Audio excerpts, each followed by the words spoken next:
Hi, Corey Shuman again, Gold Rush Expeditions. We're out here in Arizona, kind of close to the border. The mine we're at today is called the Snyder Mine. What you're kind of looking at, what I'm standing on right here, there used to be a shaft here of some sort. Who knows exactly what it looks like? I don't know, because it's kind of filled in right now. We've got, you can see here, some of this light color, this polyurethane foam that has just been dumped everywhere. Be it the contractors, be it the Forest Service, regardless, somebody signed off on this and they looked at this and said, this looks beautiful and natural. Let's leave this historic mining site like this. This pipe right here ran into the mine somewhere. We've got another mine off to the side here, but I just want to showcase, you know, kind of this is what we are paying for and this is what we should not be paying for. This is your history out here. Someone will buy this mine. Someone will make money off it, but they will also have they will have missed out on some of the history that has been destroyed by this bulldozing, backfilling, kicking over trees, ripping trees out. You can see some of this, but these trees have just been torn completely out. They were alive, hasn't been too long ago. So tearing live trees out and closing roads on you. Awesome. We're just taking a look at this little mill. This may have been kind of a separation piece, but you can see they've crushed up a lot here. That's what you can see in here. There's not a lot of wood left in it. You might want to ask, why would they build a mill here? Well, there's a couple of reasons to build a mill on your mine. The biggest reason is you can crush and process all your stuff without reporting it all. So sometimes you see mine reports where it says, oh, there was no production from this mine, even though there's, 8,000 feet of workings. Bullshit. There was production. It was just the guys that owned the mine didn't want to pay taxes on it, and they didn't want to be screwed with. So Bureau of Mines guy comes by, looks at their mine and says, hey, how's your production? And they say, damn, we haven't found shit yet, but we're still looking real hard. Bureau of Mine guys goes on, they don't pay taxes, and they continue to work their mine. So that's one of the big benefits of having a mill on your site. If you ship it out someplace else, there's a paper record of where you shipped it, how much you shipped, and how much money you got. So let's go on up and into the mines.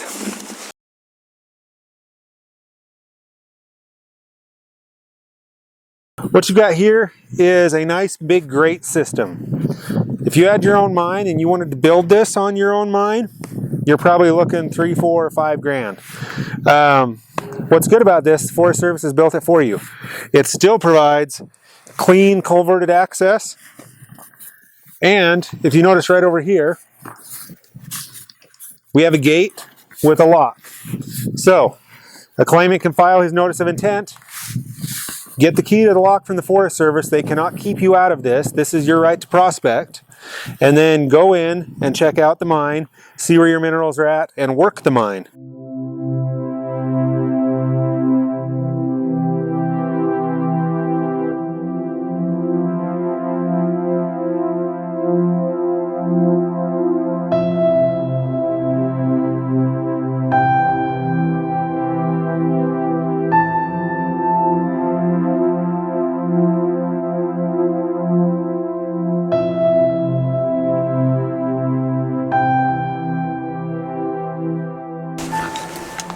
Hola!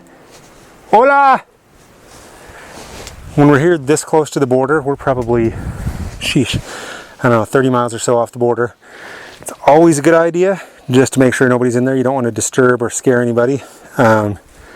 If there are illegals or something in here, they're probably as scared of you coming in as you are of running into them. But it's just a good idea so you don't scare them and have something bad happen. If you do run into illegals, your best bet is just to walk away, leave it alone, and come back or tell Border Patrol. But when it's rainy like this, yeah, the driest place for anybody is going to be inside a mine or a cave. So, good place to go.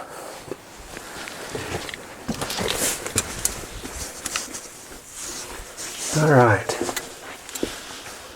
looks good. We got some depth.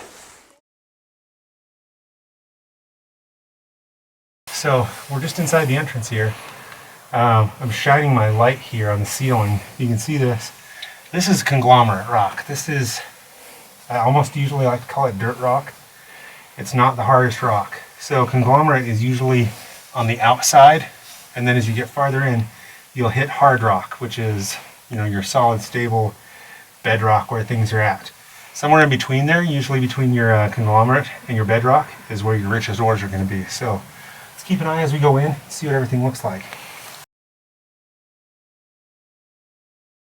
Yeah, so hopefully if you watch any of our videos at all, you know that gold often forms with quartz. Quartz and gold love each other. Quartz, gold, and iron is a recipe for you guys to make some riches. What you've got right here, we are still in the conglomerate, but we have a ton of beautiful quartz here. And what's going on around the quartz is there's been big chunks removed. Now I'm betting that the reason that big chunks were removed from the quartz is probably because there was visible gold in them. You can see a piece right here has been chipped away. It's been chipped all through here. This isn't random cave formation. It's not crazy cave stuff. What it is quartz that is going to bear gold for you. You can see the dark colors in it. You can see where it's been picked away at. So this, if you buy this mine, this is the Snyder Mine. Start right here. Get this quartz, start breaking it out, start crushing it up, because this is going to give you some good gold. This is technically would be a winze. What you've got here is they've gone down. Now you've got a timbered floor here. Now in this case, as we've talked before, your timber work, you're gonna have the big beams on the side, usually one down the center, and then some big planks.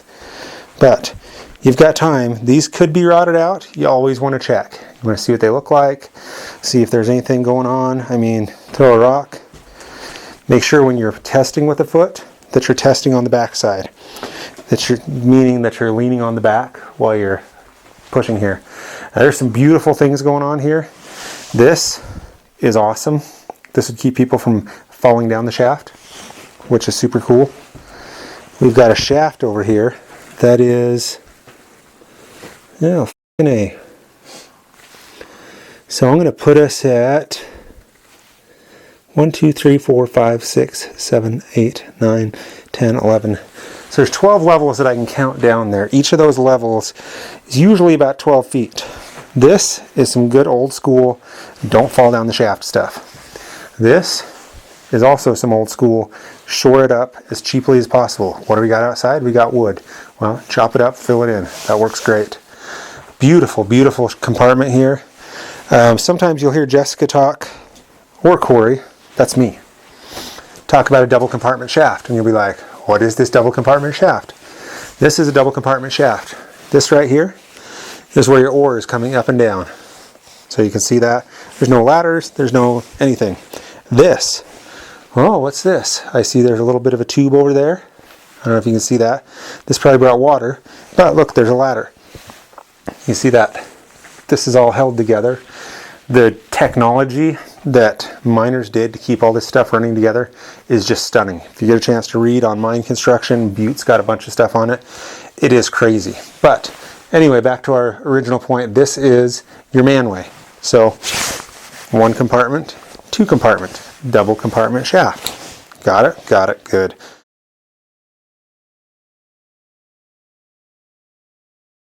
So again, like we were talking, this is the ore that is here is phenomenal for you small miner guys. You guys that do placer stuff, what your placer is this stuff once it's been broken down into water. There's really no need to get it out of the stream bed in tiny little fragments when you can come into someplace like this, take this whole piece out, crush that up, pan it, run it through your sluice. Your sluice will still get that gold out, but you're going to get more gold than everything else that's in the stream bed. Also, when you look at bigger companies that are doing your Kennecott, your Barrick, they're not taking a high grade bit. So, you know, when you hear them talk about a ½ ounce a ton, and that's great, and we talk about, you know, 2, 4, 5, 6, 7, 8, 10 ounces to the ton, all we're taking is this. So if you take 1 ton of this super high grade ore and process that out, are you going to get more than a ½ ounce per ton? Yeah. Barrick is taking this and all this and saying we're doing enough volume that we can crush all that and still make money out of it.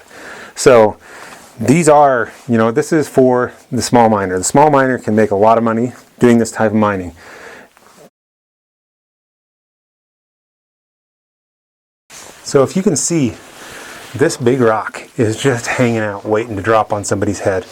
This is not the, you know, the best, most hard rock that you're going to find.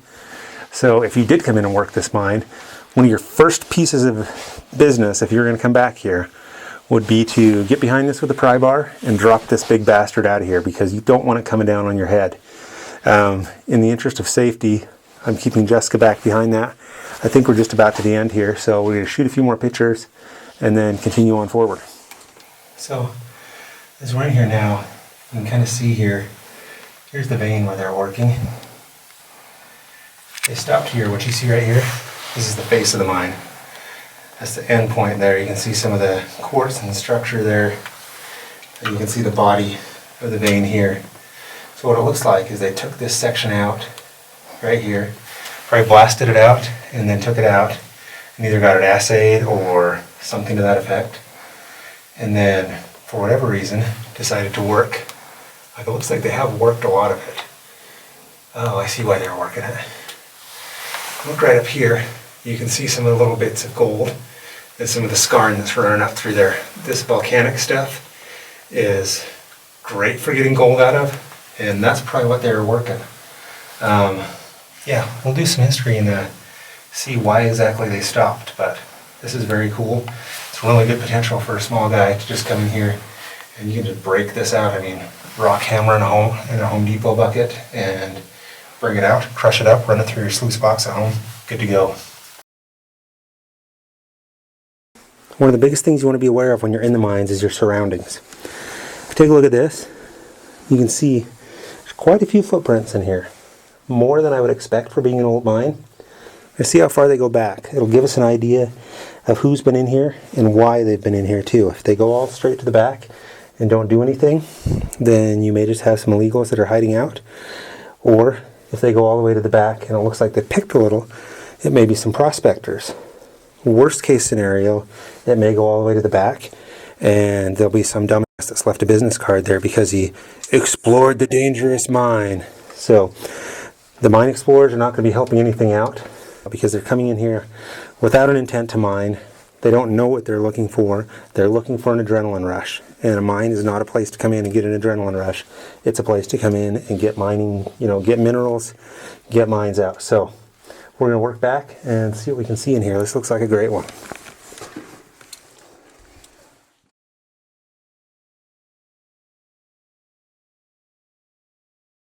So sometimes things don't work out the way you think they are.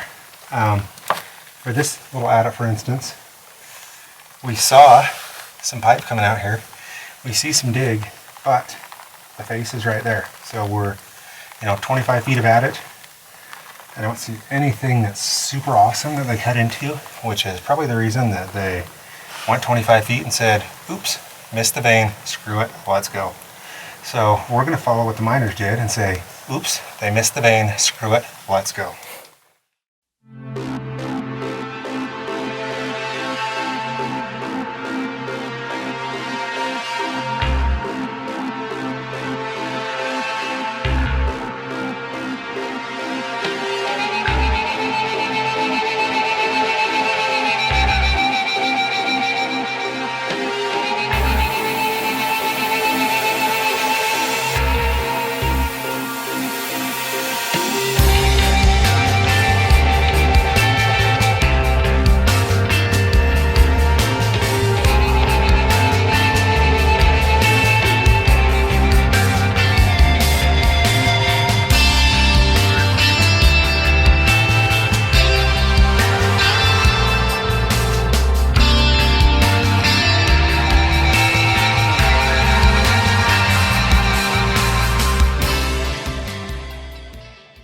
Here's what it is. Tucson has some bitchin' breweries. Really good borderlands is great for breweries. So all these places, they know that when the miners come out, miners love beer. So you come out here, you mine for the day, you go into town, and you get beer. You get a lot of beer, and it's awesome because you've got a lot of gold, and it's awesome. It's just like the old days used to be. So we're going into Tucson, we're getting some beer.